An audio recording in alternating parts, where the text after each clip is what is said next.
Did you always know Tyson was going to be a world champion? I was always in and out gyms all my life, yeah, from being a little kid. He punched my eye out one day. There was a blinder. The jail and the captivity part wasn't the problem. Even though you can go down any path you want, that time's never too late to turn a corner, is it? Hi guys, and welcome back to another episode of Marvin Herbert's Nothing But The Truth podcast. Today we're delighted to be joined by Marvin's good friend and 2 times world boxing championship trainer, Peter Fury. Peter, thank you very much for having us here today. You're welcome. And beautiful facility you've got here, I must say. Yeah, it's very nice. He's built it in record time as well. I think it's like probably 5 months now. Yeah, just awesome. And how are you generally? Everything all right? Everything's good. So you're on a high at the moment after the weekend, and I'm sure after Savannah winning. Yeah, I'm ecstatic over Savannah winning that belt. It means so much to her. When you see what these young athletes put into things, you know, nothing's a given in this game. Anything can go wrong at any time. So I'm very, very pleased for Savannah, for sure. Yeah, congratulations. And obviously it's a remarkable turnaround for yourself, obviously the last few years of what you've been doing from obviously before you went on the slightly wrong path at a certain point in your life, didn't you? Similar to Marvin. I think it's a remarkable story yours is in itself. So yeah, what we're trying to show people is obviously you can go, the success you can have going down the right routes and the trouble that's inevitable if you go down the wrong routes. Yeah. So if possible, I'd like to delve a little bit into what made you go off the road or onto the wrong road or wrong track when you were younger. What made that happen and what could have avoided that happening, and what the consequences obviously of you going down that? It's circumstances, company you keep, it's how you are, you know. I suppose you've got to get money somewhere, and all these type of things, you know, non-education, poor families, society you're brought up in, and all stuff like this, it'll all play a factor, you know. That's the general consensus why things are like they are, but you know, it's never too late to change your ways. But the best thing is not to get involved in the first place. 100%. So, did you box as a child, Peter? I did. I was always in and out gyms all my life, yeah, from being a little kid. You know, we were travelling families. We moved from place to place. We was put in schools as well as gypsies, so we was fighting in schools, all rough areas. So we was brought up to fight. Not saying I liked fighting as a child, because I didn't. You know, go home, you know, wipe the tears from my eyes before I seen my old man, because he'd give you a good hiding, you know. So like I said, we've all been kids, and it's not nice, but that's the way we was brought up. So we was brought up tough.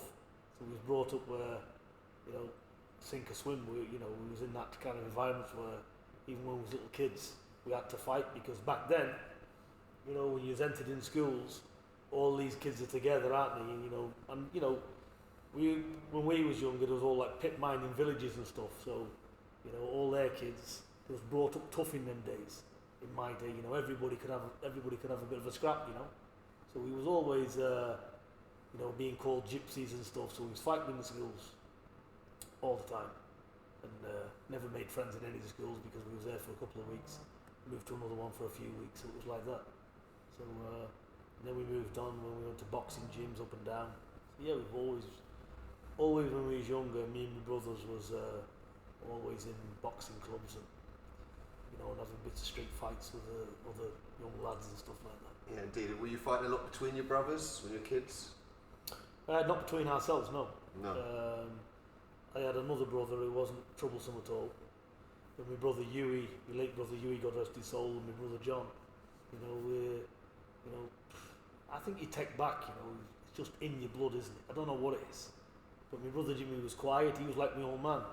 And my old man, in our history of boxing, goes back hundreds of years actually. But my brother Jimmy took after my father, because although my father was around boxing and all of his relatives and uncles boxed, my father used to be a spit bucket man years ago, yeah, for his cousin. And, you know, so he was all in the boxing booths and all of that, he used to do all of that. But my father, he generally loved boxing, but he didn't like trouble. He didn't like fighting at all. My father used to say, listen, that's a mug's game. He was always a shirt and tie, and, you know, he was a gentleman, really, the old man. So, like, but, you know, we was different, you know, except for the one brother. So, me and the other 2 brothers, we was always, Yeah, you've always come across as a gentlemanly man, you know. To me, you know, like, Yeah. I've never known you, apart from in the gym, I've never even seen you get angry.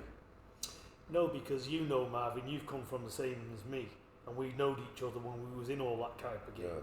You know, because he goes back with me a long time. Yeah. And the thing is, as well, you respect people. You're not interested. I've never been a bully in my life. Somebody said something to me, and I say, "Well, what's the problem?" And if there was a problem and it had to be sorted out, we sort it out. Nothing to have a fight, is it? You know, but you shake hands and that, and be done with it. So that's the way my mentality always was. But I never used to go up and down. I wasn't interested in fighting, looking for trouble.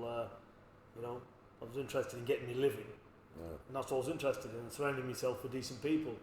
But you know, we're all from the same kind of background. Nobody likes a clever cunt, do they? So if anybody was like that around me, I'd say, listen, you're not for me, mate. Yeah, no, 'cause that's one thing I do. That's what I love about you, Peter. No, in all the time I've known you, he's always treated everybody I've seen with the utmost respect. Yeah. Do you know what I mean? Like even people from where I come from. When I said, look, people talk, and I said, did you say Peter Fury? Yeah, I know Peter Fury. When I spoke, I said, really? I said, he's a gentleman, mate. What are you on about? And people couldn't unpick. A lot of people used to think I used to lie, saying he was my mate. I was like, all right, yeah, if you think I'm lying, it's not a problem, whatever. But obviously, over the years, people started seeing it and think, oh, yeah, you weren't lying back then, do you know what I mean? But it's, Now, we've had some good memories as well, man. yeah, haven't we? yeah, some definitely. We've had some hard times, but there's been all good times as well. Can I ask how you guys met and how long you've known each other? Quite early days in Spain, isn't it? Yeah, it's just near enough 2 decades now. It will be. Yeah, near enough 2 decades now. Quite a long time. Yeah, through a mutual friend of ours who sadly passed. But yeah, and you know what?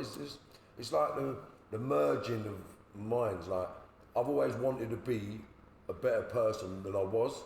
So when I was around people in different environments at different levels, you sort of nick parts of their characters and personalities to sort of emulate yourself, to perpetuate yourself in a different way. So I was always not used to being around growlers and rrr, but then when I met, I've obviously heard about Peter as a kid growing up, but then when you meet them and they're nothing like what you'd expect them to be, you think, wow, do you know what, maybe I should do things a little bit different. Maybe I should do things a little bit better. Maybe I don't have to do this. Maybe I don't have to do that.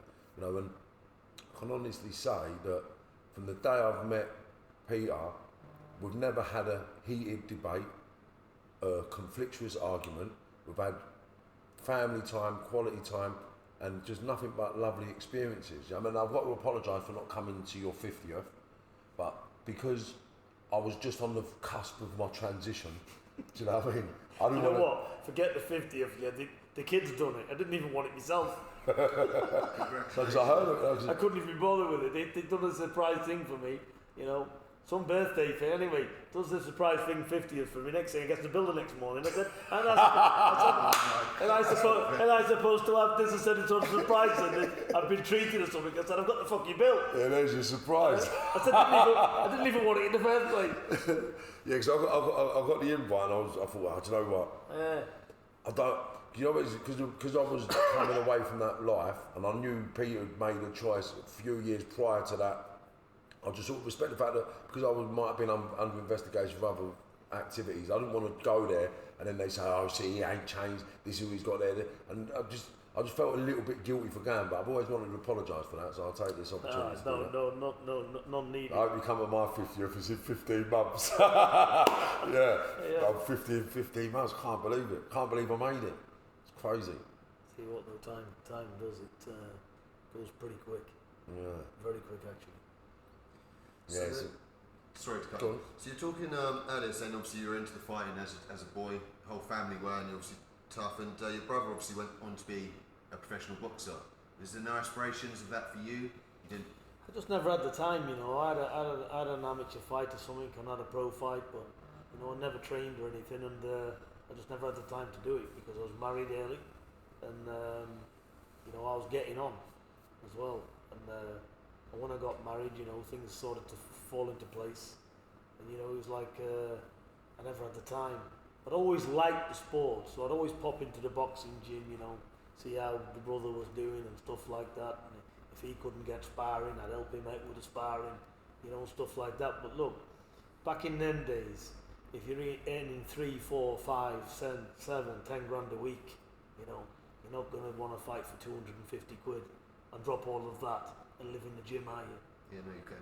Like say, when you've got a family at that point, you're an early family, you've got to support them, and it's Exactly. So you know, it doesn't replicate. But like, you know, looking back, you know, that was the case for me.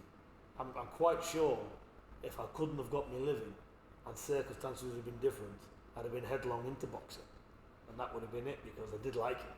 You know, I've always loved the sport. But when you're married and you've got families to keep and all of this, and there's a lot of other things you're dealing with, that's just it becomes a side issue. So I didn't realise you had a pro fight. Well, heavyweight. Yeah, heavyweight. I was overweight, but heavyweight. Yeah. Because I've always known you as a doer, a money getter. Yeah. You know, you're like a good money getter. Do you know what I mean? When I was growing up, it was always I want to be like them. Like, them lot got this, they got that, and it's just you know, like, so actually giving all that up, I can understand that, but going through what you've been through, I think has sort of helped with the calmness and the right choice making processes later in life, innit? Because you know, when you've experienced all the bollocks, all the bullshit, so, I mean, you've been through it, you've heard it, you've seen it, you've done it, so you just think like, I think people who's been through it, and you've been through it yourself, you know, and you see the way life is, there's not much to talk about, because people that do a lot of talking have never really done that much. And it's like everything else. Look, I've got married, I nearly lost my wife and kids, yeah, was looking 30 odd years in prison, on a few occasions, not getting out. I was questioned on serious crimes whilst I was in prison, you know. So all of these things you've experienced, you know, you're looking to lose your family and everything. And then when I was young and I got successful, you know, I was always able to get money. I always had a few £1 million about me. It might sound like a lottery now, you know, but I was clever to get me living, you know, and I was respected with a lot of people, because no matter what I was or whatever thing I was involved in, like Marvin said, I was always right with people. Yeah. I don't have people over for a start. You know, there was none of that game. You know, there was no whipping drugs down my neck. Yeah. So everything I'd done was just about just trying to get me living and doing what I could, shuffling up and down. You know, but look, long time incarcerated in prisons. You know, spent a long time altogether. I think 9 years in category A conditions. You know, super max prisons I was in. So when you've done all of that, you come out, and then you got to start again. You can't even sleep in the bed properly because it's all alien to you. You can't even have the missus next to you because, again, it's alien. You know, you've not had a woman for years. So then is it any big deal? You can do without it. In other words, when I come out, I can do without anything. Nothing really bothers you then. You know, so you've got to readjust everything and recalculate and just get going again. So all these experiences we've had, money, no money, start again, you know, the worries of keeping the family when you get out, what's going to happen, all of this, risk of going back inside, risk of facing major years again, you know the dance of it. Come on. So basically it's one of them, so we've lived it. So I have lived a very, very hard life. You know, people say, oh, it's privilege, he's always had money, he's had this, that, the other. But I never valued money anyway. I never lived with the money.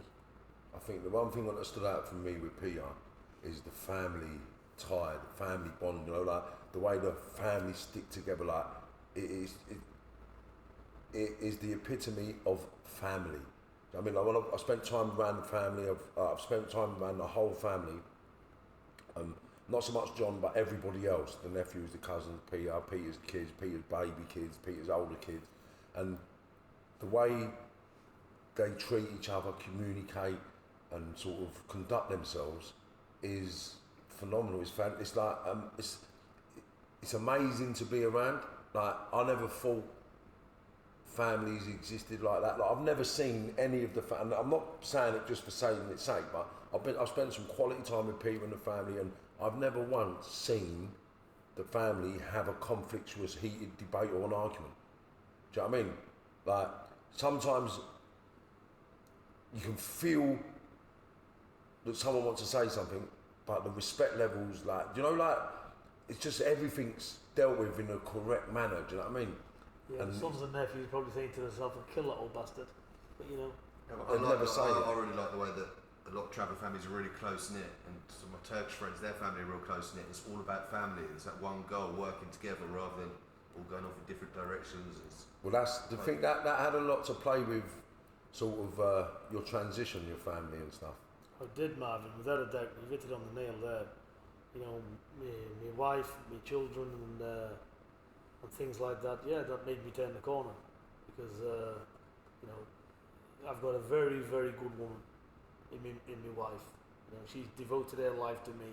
And, you know, when I say that the years that I've done, dragging them kids all over the country, you know, they're getting strip search, you know, getting refused visits behind glass, you know, things that they've had to go through. Forget me, I put myself there, I'm doing it. But the consequence it's had on my family has been catastrophic, as you know. Yeah. So basically, you know, and I realised one day, and I looked and I thought to myself, why am I doing it? Even when there was money there, you know, even if there was nice cars, I'd go and give them to some lads that was running up and down for me and say, "Here, you can have that today." I used to drive an old van. Yeah, I remember. You know, I wasn't bothered about all of it. So then I realised one day, I thought to myself, you know, what am I doing here? Because what do I really value? Certainly not money. So why am I getting myself in trouble over money when it's not bothering me? I've always had money anyway. Been lucky enough to be, don't get me wrong, had money, lost money, whatever. But still, you know, not somebody who's been destitute. You know, we've always got along. So then I just realised one day, and you know, the penny dropped, and I thought to myself, I just don't need any of it. And plus, you know what I'm saying as well. There's good people in all walks of life. I don't care whether they're in crime, whatever. There's always few pockets of very good people in all walks of life. Yeah. Just because they're doing one job, and we're doing a straight job, you know, we can't judge them people at all because everybody's different. And I've got some very, very good friends of mine, and they've all got their own lives to live and we've got ours. And I respect them, and they respect me. And I just decided, and I just said to everybody, I said, look, I'm going to move away from everything. I said, I'm no longer interested. I said, I've got my wife and my children. I said, and I don't care if I'm in a field. I said, in a fucking tent. I said, not interested. I said, all that is going. I said, because people today, you know, it's like a lot of things. If me and him was going to do something, yeah, and the thing is, in that other world, you always need other people, yeah. So if I say to Marvin, for instance, that's okay, he's got to get somebody else. Or if I say to somebody else, he's got to get somebody else. And always that link down the chain, there's a tosser in it. Yeah. One thing I can say though, yeah, none of your kids ventured on that road either, and that's another testament to you and the missus. Do you know what I'm saying? So like, they're all good, respectful kids. Do you know what I mean? Like, you know when they say kids should be seen and not heard? Like when you're around Peter and the missus and the family, yeah, that's what the boys are like, and they're big lumps, like they're like little kids, like, yeah. And when we'll move on to that, I'll talk about you in a minute. But it's that saying you used to say a lot about, show me your children and not show me a man, show me his kids. Yeah. But you want your kids to be respectful, you know, and you know, look, when they was younger and they done something wrong, they get a kick up the arse, they get a flop round the ear hole, you know. My old man done it to us, you know, and I worshipped the ground my father walked on, yeah. My mother and father was my life. My mother's living with me today at 85. No, she looks amazing. I see her. The lady did shit the other day, mate. She looks amazing. Yeah, so basically, it's that's the way it was with us. So they've been brought up properly, as good as we can bring them up, with some values and respect. What they do down the road, I don't know, but you know, the good boys to us, the good children. So that's all we can ask for, really. Can we talk about what led you to go into prison, Peter? Is that all right to cover that? You know, I had a reputation up and down different areas around Greater Manchester and stuff. I just wouldn't be messed around and that. And like I said, you know, we was always up for a bit of a fight and stuff like that. And obviously had a few quid. You know, I was one of these rough and ready type of fellas, you know. And it always starts that way. You know, you end up somebody has a problem and says to you, look, you know, will you take that much money? Can you deal with that? And I'd say, well, and if I didn't know them, it wouldn't matter to me if there was Jack Johnson. I wouldn't care, you know. And if they threatened me with something, you know, I always had lots of people around me anyway. So nine times out of 10, we deal with it, and sometimes we wouldn't deal with it, and there'd be problems. But like I said, and then one thing led to another, and it just escalated. So that's before you know it, you know, you're in control of a lot of things. Yeah, indeed. So when you went to jail, I saw you went in as a Cat A prisoner and got released as a Cat A prisoner. So you did nothing but hard time. No DCAT. I was only saying this the other day. I got released from Franklin Prison when I got the 10. So I got released on the book. I think there was only 9 of us at the time that got released on the Category A. And some of them was like IRA prisoners and stuff. So yeah, there's a few lads from London that got released on the book. And that was it. And it's a common procedure today, I think. But it wasn't back then. So yeah, the courts and prison service certainly held you in a high regard in the wrong ways as such at those times. Yeah, I used to get the Category A gist, and, you know, I can talk light about it now, but it wasn't like back then. You know, it was public enemy number 1 back then. Yeah, it still isn't now, but do you know what? People don't understand the mental trauma or sort of the mental strength you need. Like, even to go on a visit, for argument's sake, you're going on a visit, you get strip searched 2 or 3 times before you even get on your visit, and then strip search 2 or 3 times when you come off your visit. Let me finish. And then you have to have 2 sets of sterile clothing. You can't put the same clothes back on. I mean, you go have a strip search, sterile clothes. Then you go through, you go to another bit of the unit, you go in for your visit. Before you go on your visit, another set of sterile clothes. And then you have your visit through a glass, right? So you're not touching no one, you're not feeling anybody. And then you come off the visit, you get strip search again, sterile clothes. And like the amount of times you get changed and chopped and drove mad, searched, wanded, like it's just mental torture. And to get through that, you have to have some sort of solid mindset, you know. So, me personally, a lot of people talk about doing bird, but it's isolation. So, I mean, when you're being in that sort of environment for such a long period of time, it's amazing that you actually came out sort of with a sane mind and actually made the conscious decision to do better for the right reasons. Because I know a lot of villains, like even myself, like I was planning what I'm going to do when I get out of them situations. Like I'm sitting on the unit thinking, yeah, right, that's sweet, this week I'm going to do this amount of bird, and when I get out, this one will do it. And it's just insanity, do you know what I mean? And I remember the year that Peter sort of made the step. And he was talking to my dad, I said, what are you going to do? He said, I just thought I'm going to get into the box and do some training and see what happens. And I actually thought he's gone off his fucking head. Well, he's gone off his head, mate. He don't know what he's doing. He's fucking lost the plot. I thought the bird's touched him. He's done his head in. Do you know what I mean? 'Cause why are you going to go Probably from... did. Why are you going from that? And like, I'm not blowing smoke up his ass, but they're the first group of people that I see that never drove anything less than a 70, 80 grand motor, like Rolls Royces. Like, and this is not Peter, this is like the kids, like they're driving motors. You think, how the fuck? I'm like Lamborghinis, like, do you know what I mean? And going from that to a boxing trainer, I couldn't make the correlation until I've actually gone through my own transition. It's about reaching that low point in your life and thinking, this ain't worth it. So I know what got me there, and I guess it was the unit, and then sort of the loyalties and the respect you got for the missus, do you know what I'm saying to you, like, because it's definitely. And you know when that bond's tight, like, and I know what Peter's like. I know he's a very emotional person for the family and he's very protective. So seeing the pain in the people around him, I mean, I can understand now the transition. I couldn't back then because I was still having my head up my arse, but it's like, Peter, do you know what it is? I have to shake your hand. You know, I think that's good to see you as well. It's just refreshing because I've done it. I know how.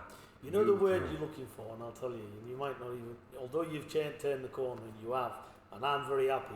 And I told you, didn't I? When you told me you turned the corner, I was happy for you. I've always been happy for him, yeah. And I'm pleased to see it because it's a one-way traffic. You're going nowhere. You're going to jail for the rest of your life, or you're going to get killed. Yeah. 9 times out of 10, 99.9%, that's what's going to happen to you. So like I said, but I think what ultimately makes you turn the corner is when you search your soul and you sit down by yourself and realise you care for other people. That's the bottom line here. You know, you care about other people. It's not about yourself. Look, if I never had my missus at the back of me, all hell would have broke loose. You know, I can't say to you, oh, I was always a nice person inside or whatever. You know, hell would have broke loose. There'd been no breaks whatsoever. You know, anybody would have been up for anything, it would have been okay for me. You know, the jail. You know, even when I got to jail, you know, I had arguments in the prison. You know, they was all getting together, wanted to stab me and all that. They said to me, "Oh, you know, you're going to be okay." And I never used to bother with the security and the screws in there anyway. You know, but you know, my own pals would say to me, "You know, it's an issue. We're not on the wing. You know, you're there by yourself." I used to say, "Listen, don't worry about any of that because it never bothered me at all. I wasn't interested in any of that." Yeah. So the jail and the captivity part wasn't the problem. When I searched back and I realised the problem was getting on the phone and speaking to my missus. The problem was listening to them on the phone, and you know, and me missing them as well. So that was the hardest thing for me. So when you calculate all that together and you realise, you know, you walked away because you care about other people. And you want to set a good example as well, you know, you just want to be right with people. So that's what I'm saying. Even though you can go down any path you want, it's no, that time's never too late to turn a corner, is it? We're living proof of that. You can turn a corner and you can do good things. Two-time world champion, the only man in British history to have a female and a male world champion at the same time. Like, in less than 10 years. Like, come on. Incredible. Especially if someone who was on the wrong path. It'd be incredible for anyone. It's, say they'd been a professional boxer, successful career, and then they got into the training thing. Yeah. But someone who had one professional fight and been on the wrong path, spent so much time in jail, and then to come out to have such success is incredible, and it should be inspiration to a lot of people out there. But why is that? You know, why is that? Because people say, "Oh, he's a fabulous trainer," you know, or it's this, but it's not. It's how you give that affection to people. You know, it's how you give that genuineness over, and you know, where they believe in you. You know, and you make, you know, and you bring the best out of people. That's the thing for me. It ain't about it in the bag in the corner, you know. Yeah, the skill set's another matter. We'll go for the sparring, we stop them, we do all of that. We know boxing, yeah. But a lot of it is that instilling that self-belief as well, and giving it, you know, and wanting the best for them. And when they can see that back, you know, it becomes a two-way street, and you become inseparable then, you know. And that's the enjoyment I get out of it. To see like Savannah Marshal now, you know, to where she was all a few them years ago, sounds like a lifetime. Not a few years, Peter. Not a few years. 4 years. 4 years. 4 years. Stop giving yourself. You've got to give yourself credit. That's amazing. Do you know what I mean? And even with Tyson, look, Tyson went in the ring with the best boxer on the planet in the heavyweight division, who held it for 15 years and schooled him. In Germany, everything against him. Everything against him. Schooled him. They even had the ring. They messed the ring up so it was. Right, see his feet. Right, his feet. Yeah. What was his feet like after the fight? Tyson's. Oh yeah, the soles is off. Yeah. The soles of his feet come off because you see the cushions on the ring. They messed about with the cushions and it created friction and blisters on his feet, and they bust throughout the fight. Did you always know Tyson was going to be a world champion? He was a talented young lad, and he was a very, like, I can only talk before the Klitschko fight, to be honest with you, not after. But leading up to that fight, you know, he was the best thing you could ever ask for in a young man. You know, polite, you know, everything about him. But like I said to you, leading back to Savannah now, it's a two-way street. You've got to have that love and affection for each other. You have to have it. Yeah. It's not, otherwise they ain't going to work. You've got to know, the fighter's got to know you're 100% in their interest. You know, if the world fell in, if it was Armageddon and it was on fight night, you'd say, let the world fall apart, let it win. You know, it's as serious as that, because you might be outside of them ropes, but you want everything to go right. That's your fighter, you know, you want the very best for him. And that's why probably we do so well, you know, because that commitment is 100%. That's why people say to me, you take this fighter on, you take that fighter on. You know me, Marvin, yeah? I don't need fighters for money. I don't take money off them anyway. So basically, I do it because I want to help them. So that's the main thing for me. This is not my living. It's not my business. Look, there's the big parks here. There's a 30-acre site here, isn't there? What's this? 10 million quid or something? You know, I don't need a 10%. I'm not a 10%er, am I? I'm not sat here opening the gym from 9 to 5.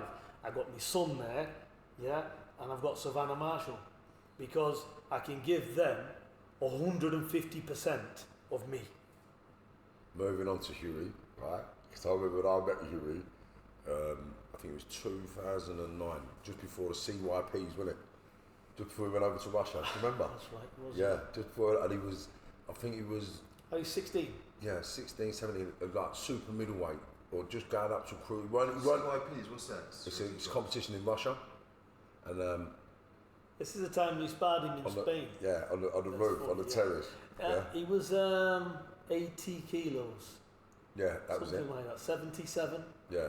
Yeah, No, 75. 80. it was 75 because I was 82. That's it. I was 82 kilos, right? So we're sparring. So I've got to say it because it's my only opportunity to get it out of it, right? We're sparring, you know, like, I got in the ring and I thought, it's Peter, son, I won't hit him as hard as I can, I can't hit him as hard as I can. And with boxing, Peter pulled me aside, he said, listen, I need to have a word. I said, what's the matter, Pete? He said, you need to put it on him, mate. You know, I was like, Pete, he's your son, man, I can't do that. He was like, Marv, no disrespect, mate, but if he can't get through you, he ain't going to be world champion, mate. You get in there, just put it on him, mate. He needs to learn. He's going to be getting in with big men in a minute, and in a minute he's going to have to do what he's doing. He said that, no, look at it, like, because I'd just been, not just, but a couple of years prior, I'd been shot and I got a pain in my leg, right? But I was still handy, I was still fit, I was still strong. I mean, but I was never going to be a world champion.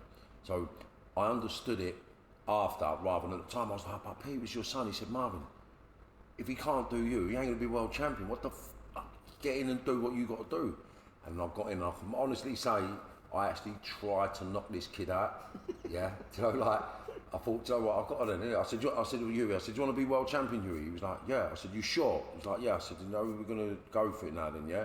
He was like, yeah. And look, we did, and I tried, and we had some amazing sparring sessions, not just up on the roof, but in the gym as well. Do you know what I'm saying? And it was trench time. Do you know what I'm saying? We never come out of the trenches when we sparred, me and Hughie. And he was only a young kid then. And he went off to do the CYP, and then he come back. He was in heavyweight, and I see him about a year later. And I was like, what? I was like, all low. What? But it's just, yeah. And he hasn't stopped growing, has he? He's still. But this is what I'm saying, Mike. We've got to look at all the boys in the family tower over Peter. There ain't a small boy in the family. There isn't a small boy in the family. When you go in the gym, they're all like giants. That is crazy. So I suppose that was coming out of him anyway from when he was 17, 18 years of age. Do you know what I mean? But I never see him as a big lump. He was just like, he was pretty wiry, fast and very technical. Do you know what I mean? And yeah, we had it. He punched me eye out one day. There was a blinder. We're having a spar on the ring. Yeah, that was. We're having a spar. Peter's got a couple of his mates up. So he said to me, stick it on him, Marv. I want you to stick it on him. So I said, are you sure? He said, yeah, stick it on him. So I said, all right, sweet. So we've gone on the landing, on the back, and we're going for it. And he just sort of come underneath and just give me a hook. And the eye just went, ping, up against the wheels. But as the eye's gone like that, and obviously I can see out this eye, yeah, and there's people standing behind the balcony, and they've gone, like that. And the eyes come out and hit the glass, do you know what I mean? Funny. You know who that was? And he mentioned it to me today. Good friend of mine, actually. Him and his little lad. He's boxing now. He's just turning professional. It was Tommy Frankham, his son, Levi. I think Levi was only a little boy. Just a little stubby kid, wasn't he? And he mentioned that to me a while back. But that's who it was. But they had the good spot. I remember that. Anyway, he took a shot and the eye come out and hit the patio door. Yeah, the glass. So anyway, he's picked it up. I'm like, pick me up. And on top of the terrace where we was doing the sparring, it had like a plunge pool. Yeah, because this is in Marbella in Spain, so obviously the weather was good. So he gets his eye, swills it in the pool, sticks it back in, and away they go. But you know what? You know, you helped Hughie tremendous back then because there was nobody to spar him. We couldn't get sparring. So Marvin said, "Oh, I'll spar him for you, Peter." And you know, it wasn't where he was saying he was trying to knock his head off and stuff like that. All I said to Marvin at the time, I said, "Listen, spar with him properly." I said, "He's had amateur fights, he can hold his own." I said, "He's 75 kilos." I said, "You know, have a good spar with him." So you did. You helped Hughie a lot back then. And he did. He It was all trenches, it was trench talk, it was just in the trenches. No, they had hard spars, don't get me wrong. Toe to toe, it was toe to toe. Yeah. And like, there weren't no moving, we was just there, boom, boom, boom. And then it was sick. And that was, from where he was then to where he is now, is amazing. So I know he's going to go on to be a world champion, Hughie. Did well. He should have been that one night against Joseph Parker, shouldn't he? He's stolen off him. Yeah, we did. He got badly dealt with there, you know. But listen, like I said, no point moaning about it because it ain't going to change the result. But you know, his time's coming in. And he's young enough that he's definitely got those opportunities coming, like you say. So talk to me about being a father and a trainer of your son, like whether the two conflict and stuff like this. Like obviously, when he was a young boy, you having to chuck him in deep end against grown men, sparring, training, and stuff like this. Was there ever anything where you're thinking, "Oh, I'm giving my son a bit of a tough time," or you knew it was for the greater good?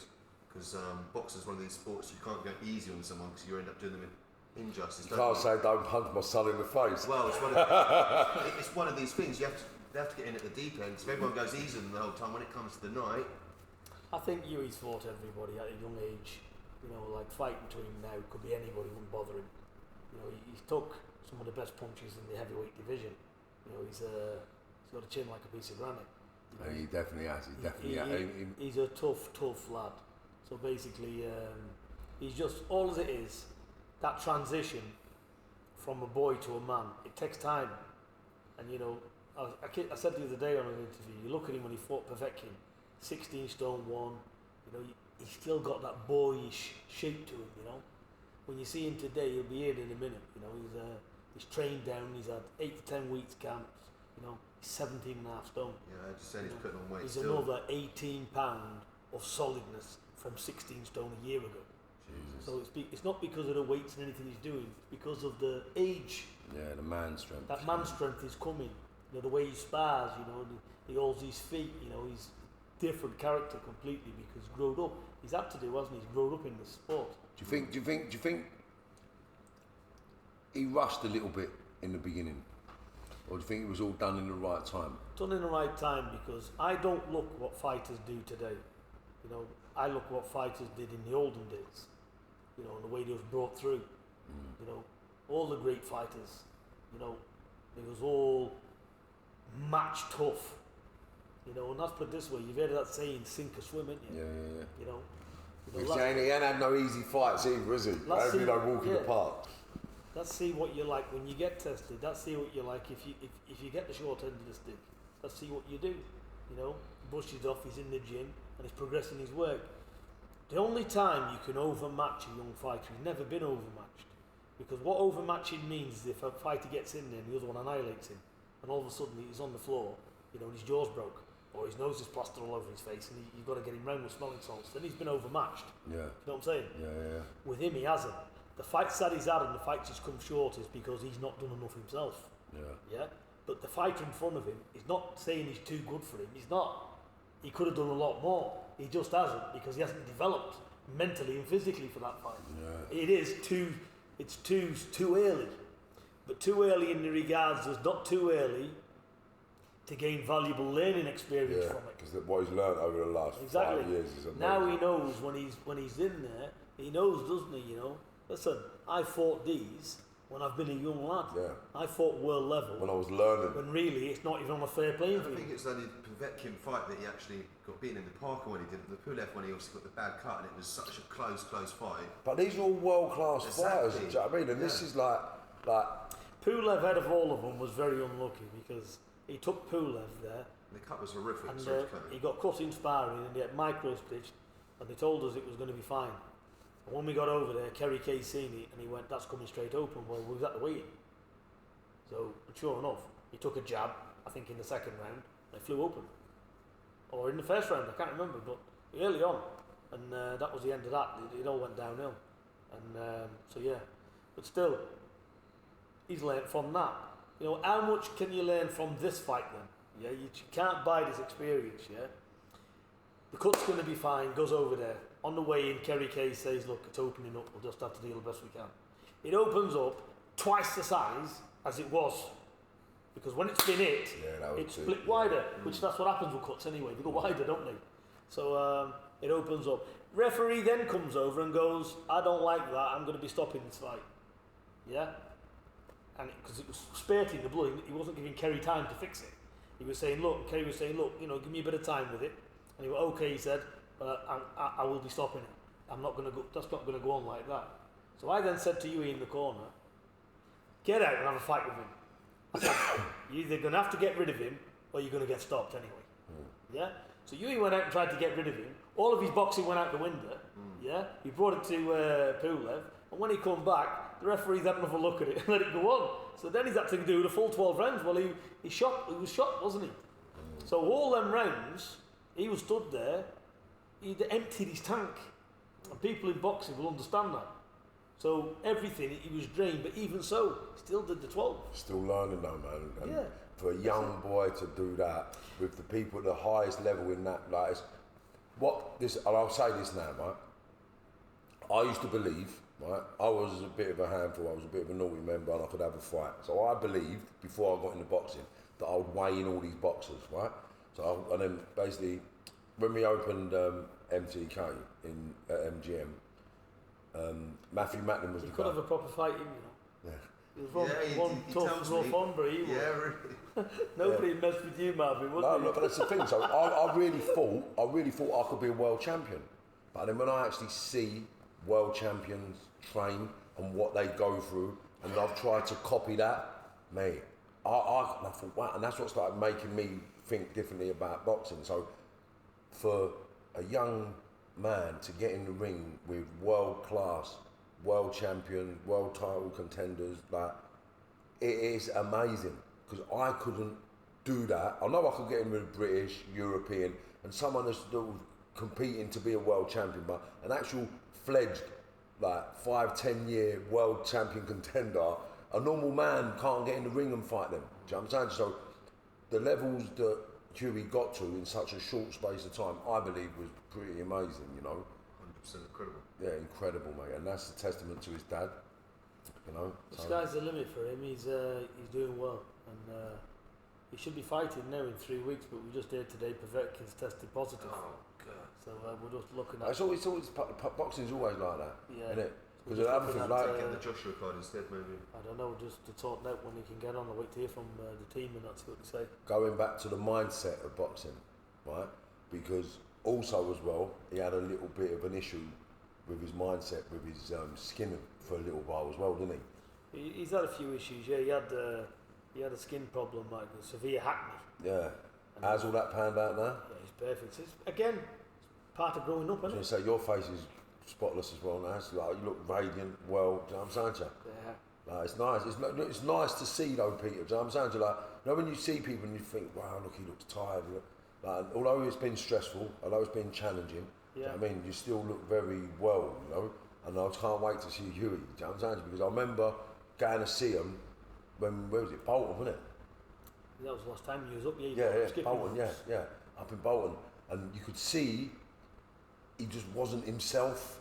Do you know what I mean? And he had an issue, and that goes into the ring as well. Do you know what I'm saying? So overcoming all that adversity with his mindset, training hard, losing to the world champions, and being cut, it's enough to want to give up. Do you know what I mean? So the fact that he's still here trying is amazing. Or strengthen you into the. No, but that's what it's done, isn't it? Cookie, which, Yeah, it's strengthened him.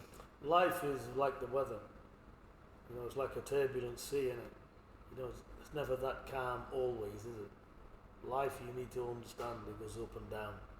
And it's not when everything's going good for you, it's when things start going wrong for you. I'll see what you're about then.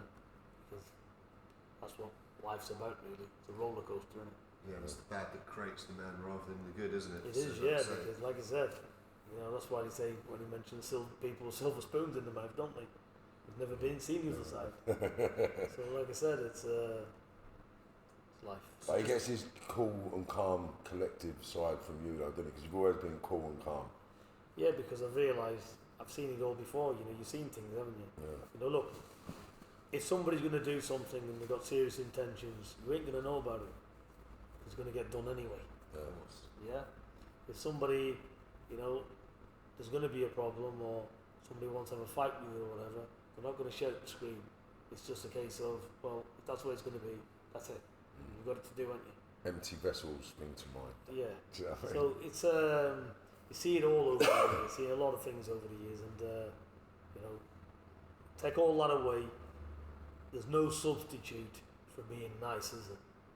There's no substitute for being genuine with people, and that's it. Just be honest and genuine with people. That's all you want. You want people to be right with you. I can't stand slyness and deviousness. No. I'd rather not bother.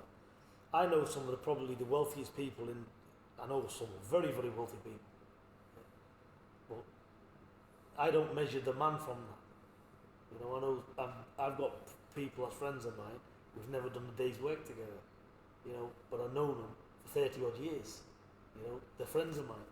And I highly value them. And, you know, they're not rich people. You know, they go up and down, they have jobs at work, you know, they're on a pension or whatever today. And I can stand on that because we had an issue a few years ago, and there was a bit of conflict between me and one of Peter's friends, and Peter made it right and said to his pal, it can't be right, we need to sit down and sort this out, it's not good, mate. Do you know what I mean? And yeah, it was one of them situations where I never expected it, and when it happened I was like, wow, so he's a proper man. Like he's like, think about it, like, he's a multi-millionaire, millions of assets, doing what he's doing. Why is he taking the time out to not fall out but reprimand someone he's grown up with for 3 decades? Do you know what I'm saying? To say, no, you're wrong, mate, sort this out, it's got to be sorted. And it got sorted, do you know what I'm saying? It's a testament, and that's what I love about Peter. there's always ways to sort anything by just talking and going through things properly, isn't there? Best way, isn't it? Rather than getting all heated and screaming, shouting, emotional ways. It is. Talk like men and get it solved. But I will say this, yeah. You know, my wife said to me, every time I scream and shout, she goes, listen, forget it. Because screaming and shouting at me ain't doing you any good. Because it ain't affecting me. So don't waste your time. So I go, you know what? You're right. So the wife always seems to get the better of me, to be honest. Little one-liners.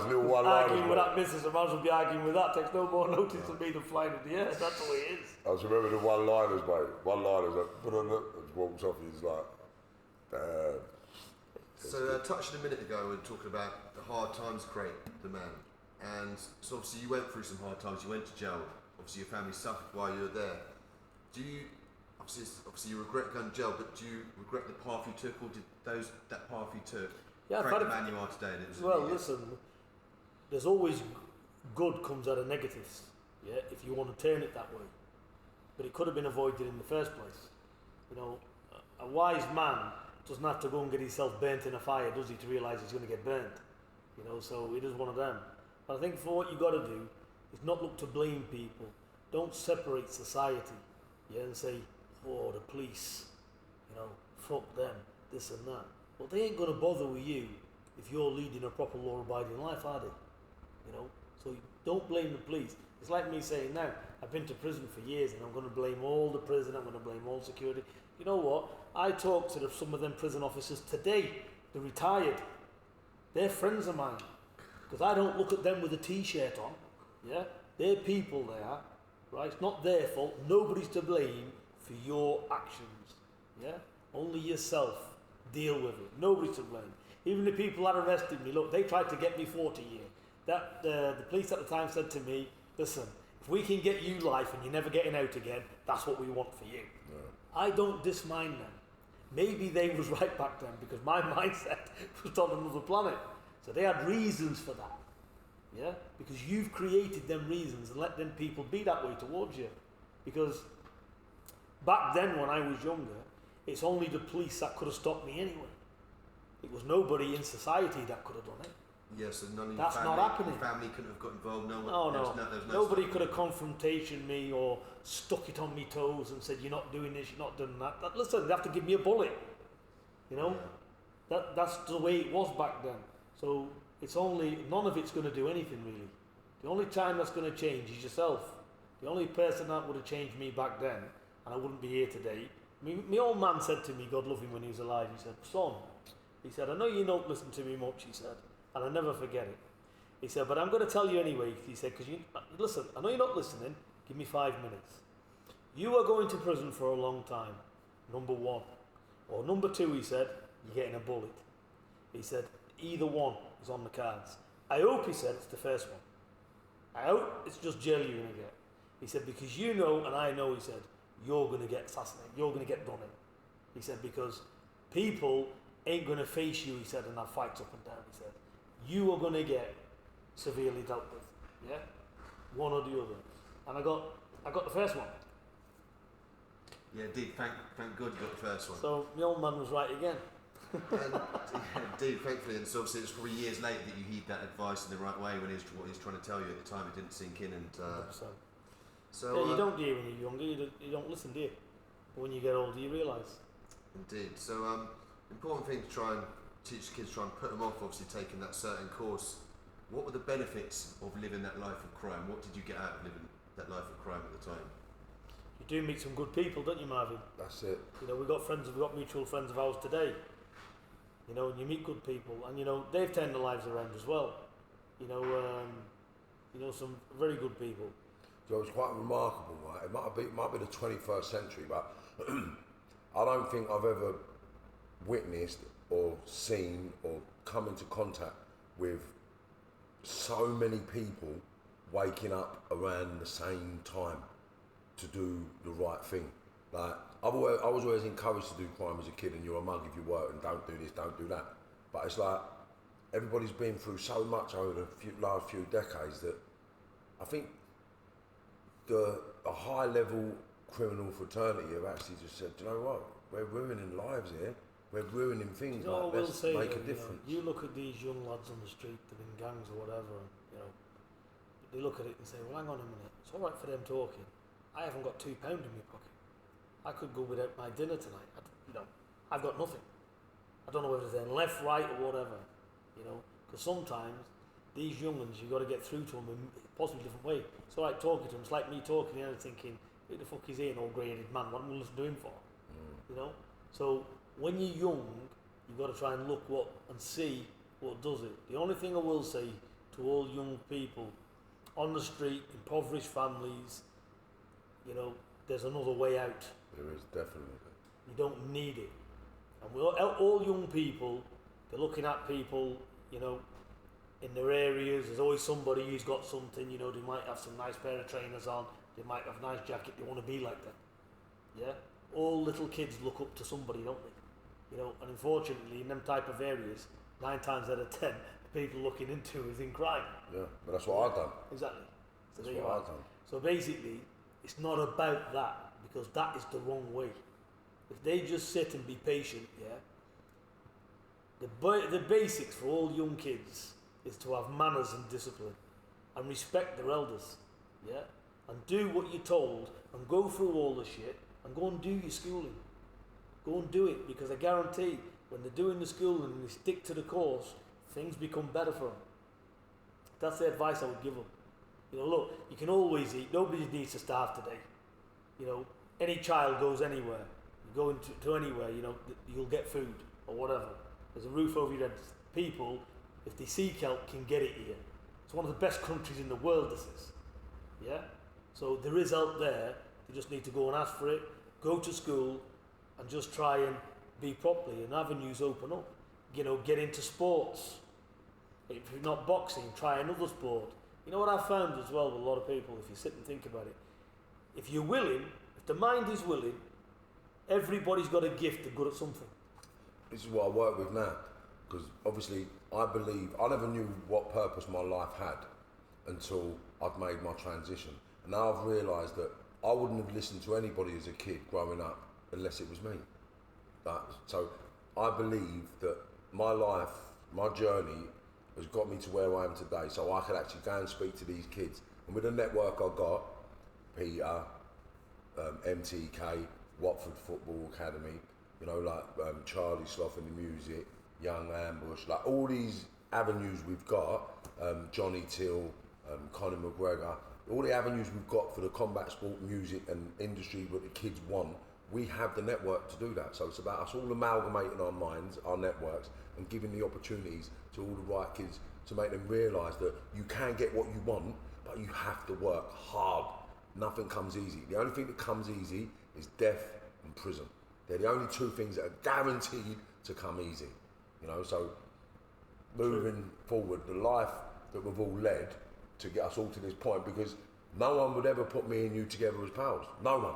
I don't go around saying Pete Fury's my pal, Pete. I will now, but prior, no one knew me and Pete were friends. No one. Only a certain small selected few of people knew, but once people see the network, then they're going to listen.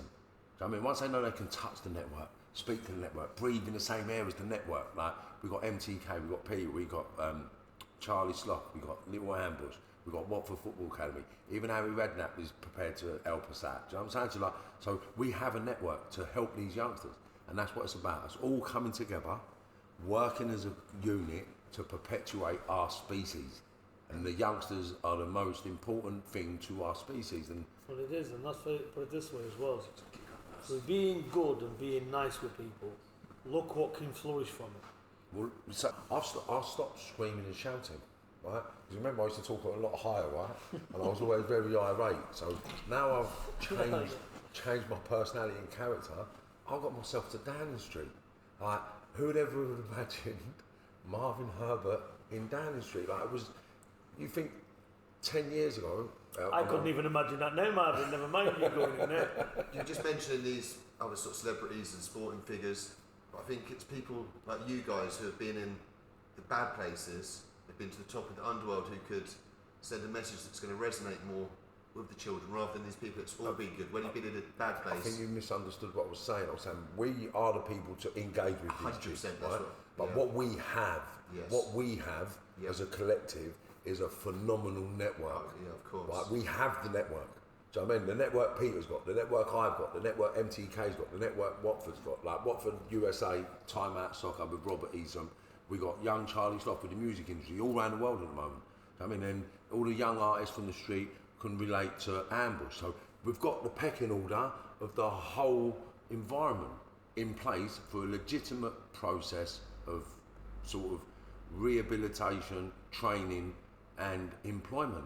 Like, so there's thousands of kids we can train and employ into each individual field. And what never used to happen prior to us all turning our lives around was giving everybody our networks. Because our network had to be ours so we could perpetuate our own families. Because being a criminal, I believe, you're only selfless to the ones you're working with. No one, everyone outside your bubble, don't give a fuck about. Do you know what I'm saying? So everyone holds each other back by looking after their own. Whereas now we're all legit, and everyone's doing the right thing. We all realise how big these networks can grow once we work together. So we all work together, and that's all we do. Do you know what I mean? Like, I'm allowed to go to Peter's gyms wherever he's in the world. I'm invited everywhere. I'm invited to stay at the house. I'm invited to stay and do everything. Like, I know the kids. You young Hughie, here we are. I'll be in the Hughie. Do you know what I mean? So it's just nice being part of the furniture, part of the family, being accepted. And once these other kids that we work with actually understand that they have that opportunity, then they will listen. And that's when we can make a massive difference, you know. And I believe 2021 is going to be the penultimate stepping stone to catapult thousands of kids from Liverpool, Manchester, Birmingham, Leeds, Sheffield, Bradford, Scotland, Wales, the whole of the UK, and then the rest of the Europe, you know. So I don't think it's going to get any slower. I don't think it's going to get any smaller. I think what we're doing, no one can question who we are, where we've been and what we've been responsible for. We all hold our hands up. We're all accountable for the men we were, and we realised how negative our lives and impacts were and what they made, and we're prepared to make a difference, sacrifice for the greater good of our egos, because being a criminal is basically predominantly ego based, and putting that aside and working towards the greater good of everybody rather than just our little circle. Like I say, I think it's such a powerful message you guys put out there, and it's certainly going to, maybe I'd heard one of you guys early stage when I was a child, it might stop me going down a certain path that I did, and yeah, I think you're doing very good service for everyone. And like I say, obviously you guys got to the most serious level of the underworld, but it's that house of cards, isn't it? It's such a temporary thing, it can just all crumble at any point and you end up in big sentences or in a hospital bed. Yeah. And it's well, listen, nothing would have changed me, right, nothing would have changed me because unlike Peter, I never had that family unit growing up. So I never had no food, I never had all the bits, I never had the support. So because I never had that, I was happy being in prison and making sure the missus and the kids were fed and they didn't need me. That was my mindset. That was why I got so upset about on the podcast with Sean Atwood, because what I believed I was doing for the right reasons was damaging my own kids. Do you understand? So now, with the different mindset we've got, we've realised that, well, I've realised the mistakes I made, and it wasn't about being in prison to pay for the kids, it's about doing things correctly. So now I do things correctly, and I'm harmonious with everybody I come into contact with. I have a much better opportunity and level of growth potential rather than what I used to have, you know. Fantastic. So talk about what you've got coming up. Obviously, you said about Hughie's got obviously a fight coming up in a couple of weeks, but it's been maybe put on ice at the moment. I'm not sure. Well, we're just waiting to see if that date's going to be confirmed or not. They're going to get back to us and see. But yeah, he's training for a fight any week now. Well, I won't be sparring him any day soon. I've had my day sparring Hughie. He's a little bit too big now. Yeah, he was alright boxing a few years ago. I'll give that one a miss now, Hughie. Do you know what I mean? They say timing's everything. I think you've got. Yeah, timing's everything. Yeah. I've got him in the trenches when he was a kid, mate, and that's enough for me. It was hard enough then, let alone now. Cool. So yeah, we had Savannah. She's had the weekend. She obviously she won that world title. It was fantastic. And I'm back now. It's Monday. Onwards and upwards. Monday and working with you, now getting him. That's 2 in the bag, 3 to come. Do you know what I mean? 2 in the bag, 3 to come. That's it. Yeah. And so where can people reach out to get in touch with you, Peter, if they want to, or they want to send you messages, or? I'm on the social medias. They can just put my name in. I'm on all the social medias and stuff. They can get hold of me there. You know, I have hundreds of people inbox me with messages. I try and, you know, I can't answer them all straight away, obviously, but you know, I flick through them. You know, and you know, you can see people who's being sincere and genuine anyway. You know, so I don't answer the bullshit. Like people who's sending me, taking the time out to wish as well, or somebody that's got a few issues and that, always get round to them, I answer them. Perfect. And obviously, like I said earlier, you've only got your son and Savannah at the moment you train, and obviously there's going to be hundreds, if not thousands of people out there who'd love to be trained by someone like you. What are you looking for in a fighter that would make you want to take on someone to train? Obviously, you spoke a little bit earlier about character. I think with young fighters, that, you know, there's gyms everywhere. You know, there's I'm sure if they want it bad enough, the right advice is there. But you know, you never stop learning. You know, so take the right advice and just stay dedicated and just work to something. You can't just wake up one morning and say, right, I want to be a boxer, or I want to be this, I want to be that. You got to make your decisions in sport at least and stick to it. Like you, he's boxed all of his life, so you know, he'll get the rewards for it. What age did he start boxing? He's had the gloves on since he was no age, 3 or 4 or something. Proper man now, though, really look. Oh, what a blinder. It's amazing. Yeah, so no, he's boxed all of his life, you know. And not always with me, you know, because obviously, well, I've been away, haven't I, you know. So he had a good few fights, you didn't you? Well, before I even got involved with you anyway. Yeah. Quite a few. Because there's a few people that say, oh, you shouldn't get your boys into it too early. I've got my little boy start boxing at 4 years old. Everyone says you shouldn't get him into it and all It's this. the best sort of thing stuff. ever. Look, I think I'll tell you now, when I was a young lad in them gyms, yeah, I never got in any trouble.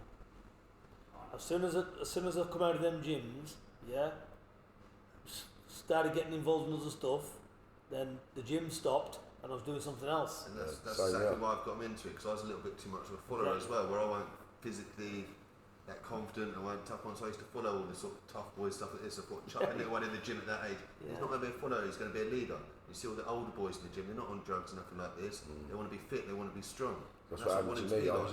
was boxing as a kid, and then because I never had the support, so I never had the boots, I never had the shorts, I couldn't get the gum shield, so I just thought I need to get some money, and then I just went on the road and never come back. You know what I mean? Listen, I'm a avid believer in the blessed Lord, and everything is for a reason, Yeah. and it's all about being good.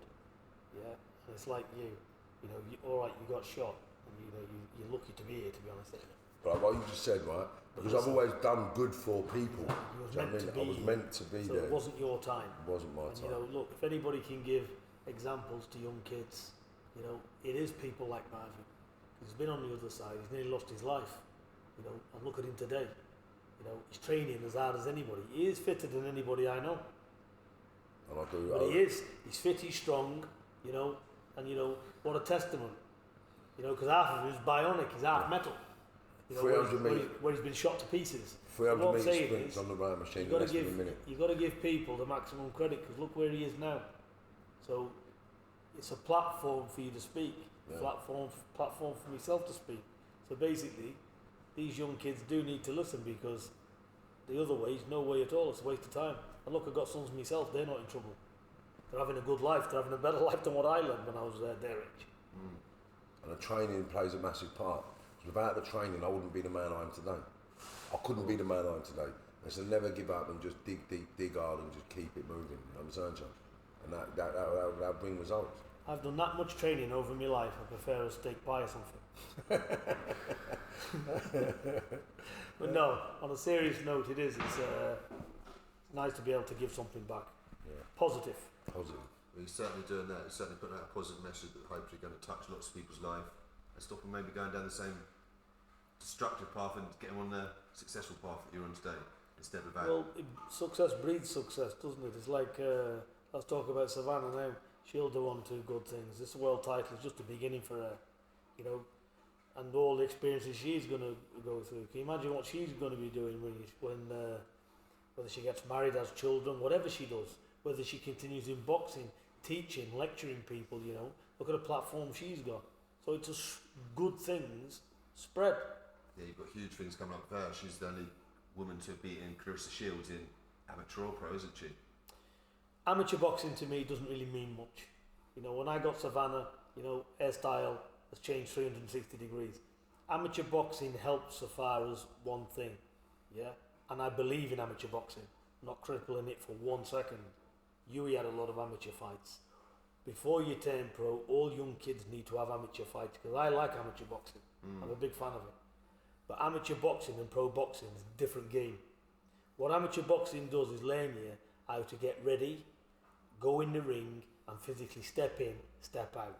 Have boxing matches in and out. That you get that, you know, of being actively involved in it. You're a boxer, first and foremost. And that transition to the pros, you know, it's always better to have them amateur experience. But as far as, you know, that development from the pros, it's totally different. You know, Savannah, her punches are different. A stance, a shape, you know, everything about Savannah is different to what it was in the amateurs. Because that's the same for everybody as well. Was she harder to train than the men? No, she's always been very good to train Savannah. There's never been any issue. But you have, you know, certain things, you know, especially when they're young and, you know, stuff like that. It's everybody needs a bit of guidance, don't they? You know, it's a hard game, this is. So was there much difference between Savannah and the boys?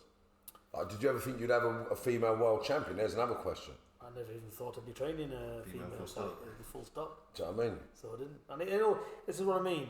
Things happen as a fluke. You know, I never looked at Savannah and thought to myself, come in the gym, you're going to be a world champion. I was just parting some advice.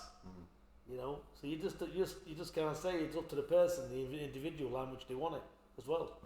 That's another thing I love about genuine reasons. That's another thing I love about Peter. Sorry to cut you. Yeah. It's humbleness. Yeah. I mean, he's humble. Even Hughie, so humble. Do you know what I mean? Man of few words, old Hughie. Do you know what I mean? You know, he's never said much since I've known him. Never. Do you know what I'm saying? And that's just the humble. That's what I love about their family. It's just, I really do. You're here to help people. You're not here to stick your chest out because you're here to give advice and you're here to help. And that's all it is. And you know, it's an achievement in itself to see everybody get what they desire and do well. And if you can be a part of that chain and assist them and help them, it's a very nice thing to do. Plus, you know, it's a lovely sport, boxing. You know, I like the sport of boxing. We've always been involved in it, so it's it fits like a hand in the glove with me anyway, boxing. I've always been involved in it in some way in regard, you know. And like I said earlier, when you've got genuine reasons just trying to help people, nothing but good's going to come to you. And it's inevitable as good's going to come. It's not going to be bad like when you're putting that bad on that bad path. It's do good things come to you. I like to refer it as negative and positive. Yeah. So when you're doing negative things are going to come back. When you're doing positive things are going to come back. And Peter is a testament to that, and myself included. Because all I've done when I was a kid was negative. And then the day I decided to turn my life around and start focusing on positive stuff, I've done nothing but grown positively. My children, my two youngest children are phenomenal. My eldest children are phenomenal.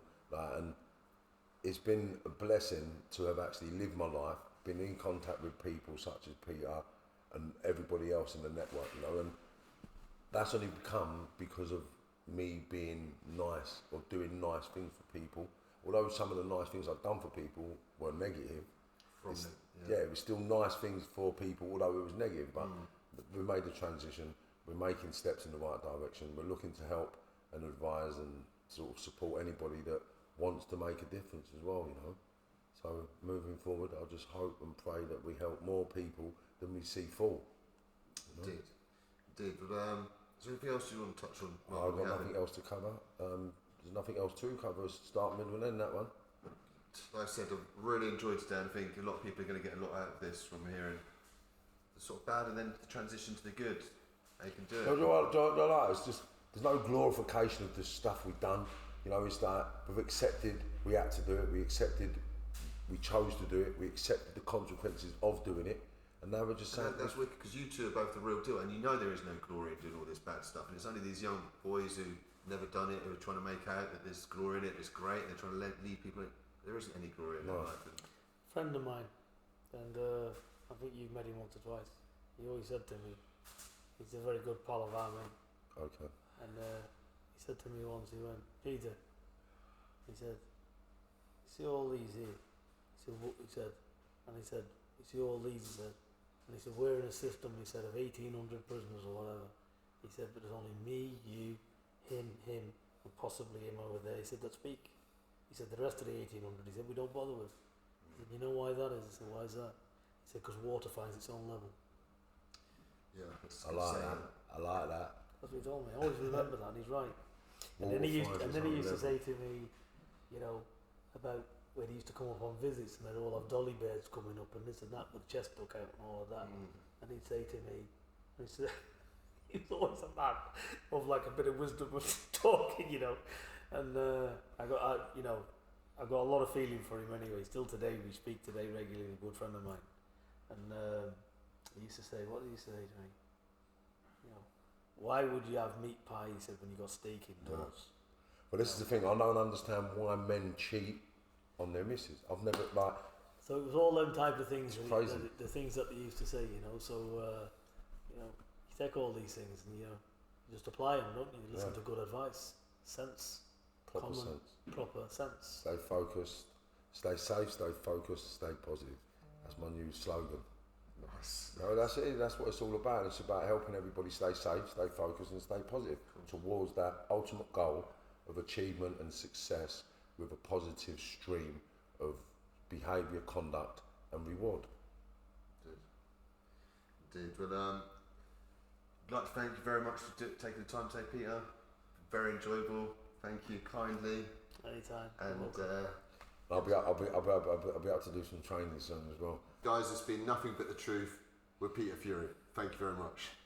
Cheers. Oh, good. See, that was fantastic. Thank you. Another successful episode. Yes.